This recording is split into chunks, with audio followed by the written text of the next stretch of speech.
Don't forget to subscribe, and turn the notifications. We upload daily. And check the source of this video to view all the images and videos if there was any. Image caption: Burma was one of tens of thousands from all over Burma who volunteered to fight for Britain against the Japanese.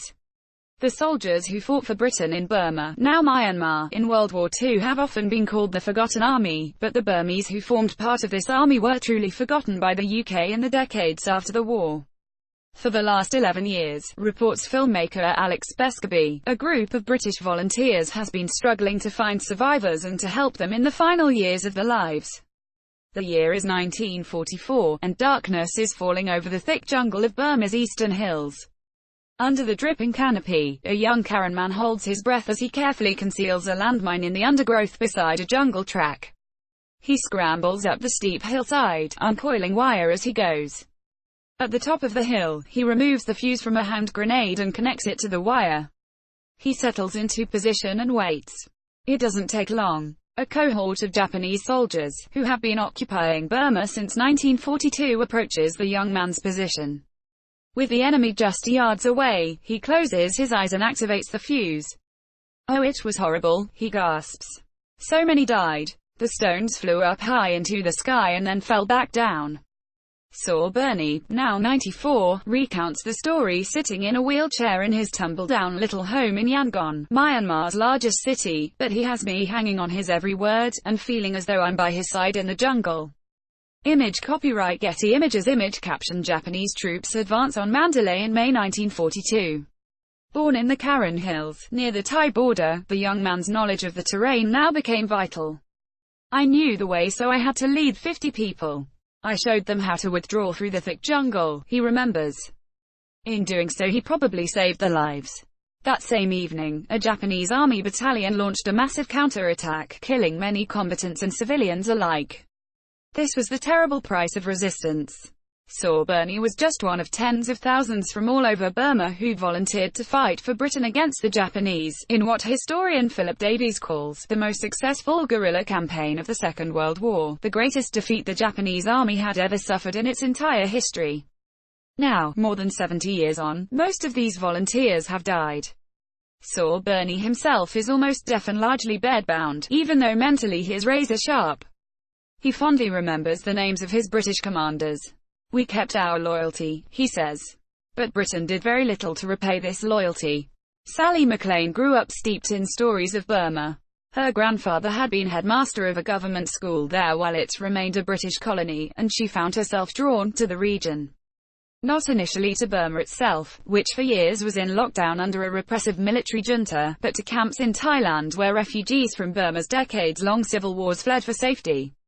Many of them were, like Burma, from the Karen ethnic minority. There, in 1988, in a primitive clinic in one of the camps, Sally chanced upon an aging former pupil of her grandfather's, Joshua. More than 50 years earlier he had been recruited into the British Army's Burma Rifles and had then fought proudly for Britain in World War II. He was still perfectly lucid at the age of 87, McLean recalls. Image caption: Sally McLean. He reeled off his name, rank, number and the name of his commanding officer. When I asked him what he would like me to do for him, he replied that I should inform his officers. His own poverty, one pair of trousers, no medication for his asthma, was clearly secondary. McLean was deeply moved. She felt that as a veteran of the British Army he must surely be entitled to some sort of support from Britain in his time of need. But it turned out that he wasn't entitled to anything. If Joshua had been a veteran from a former British colony that remained in the Commonwealth, such as Ghana, Uganda, or India, he would have received financial, medical, and other forms of assistance from charitable organisations such as the Royal Commonwealth Ex-Services League. But when Burma gained its independence in 1948, unlike most other former colonies, it chose not to remain in the Commonwealth. Though some efforts were made by British veterans' charities to help these men, the country's growing isolation meant even that limited help eventually dried up. Image caption: A British shotgun and helmet found in Chin State. McLean soon discovered that there were several other former British soldiers in the Thai camps, but she was only too well aware that there were thousands more in Burma beyond her reach. In the early 2000s, though, this began to change. Burma began to open up to the outside world. So in 2007, 19 years after her meeting with Sir Joshua, she founded Help for Forgotten Allies, or H4FA. The charity aims to recognize the contribution made by these veterans before it's too late. Late last year I accompanied H4FA to the town of Hakka in Myanmar's Chin state, one of the country's most remote and inaccessible corners. There McLean tracked down Lai Chang, a former scout in the British Army. Image caption: The road to Hakka in Chin state. Even at 93, he still retains a spark of the fearless teenager he once was, and gladly retells his war stories more than 70 years later. What would have happened if the Japanese caught you? Asks McLean. They'd have peeled off my skin and poured salt underneath, like they did to the others. Image caption: Lai Chang. McLean doesn't flinch. She dutifully writes down everything he says in her notebook, and asks how H4FA can help make his life a little easier. Later another veteran, aged 91, appears on a motorbike. He has driven across town after getting wind of McLean's arrival. We knew you would come back, we never forgot you. We always remembered you at heart, he says. Image caption: A 91-year-old veteran.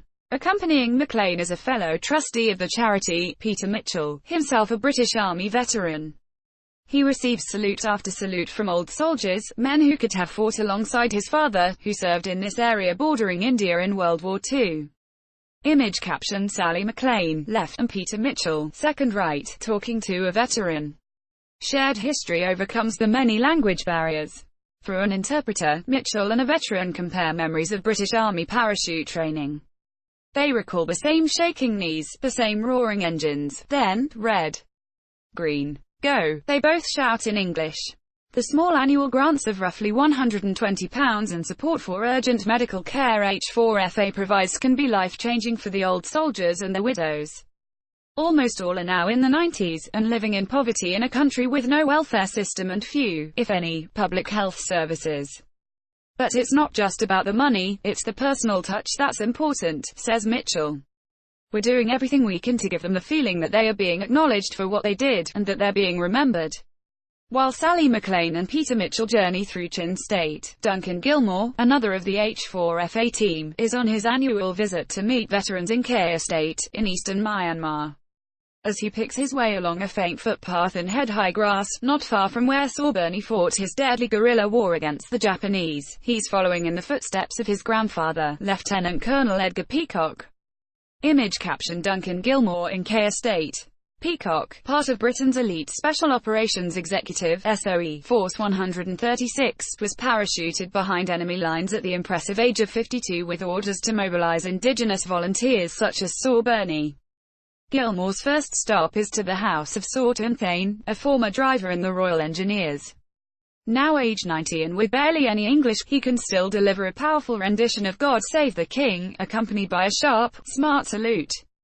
Holding Gilmore's arm in a powerful grip throughout their conversation, Sir Thane is clearly relishing the chance to share his stories from the war. His own present-day needs appear to be less urgent, but Duncan persists in asking what H4FA can provide. Scuba gear, is the unexpected reply. It turns out Sir Thane knows where the retreating Japanese troops dumped a large amount of weaponry in a nearby river, and despite his advancing years he's keen to get his hands on it.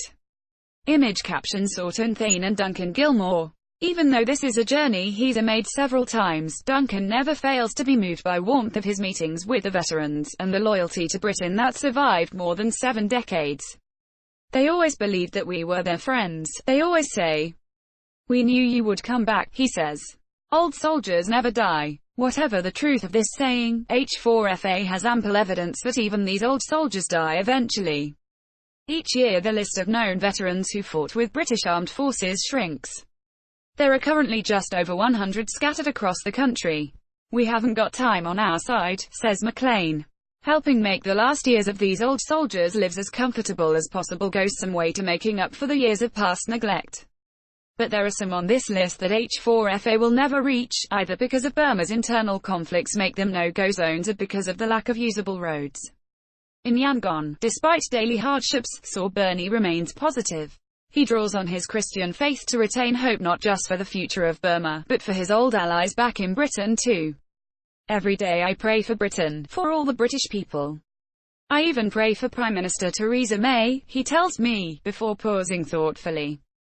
She is still Prime Minister, right? Alex Beskaby is co-founder of Grammar Productions and the producer of Forgotten Allies, The Search for Burma's Lost Heroes.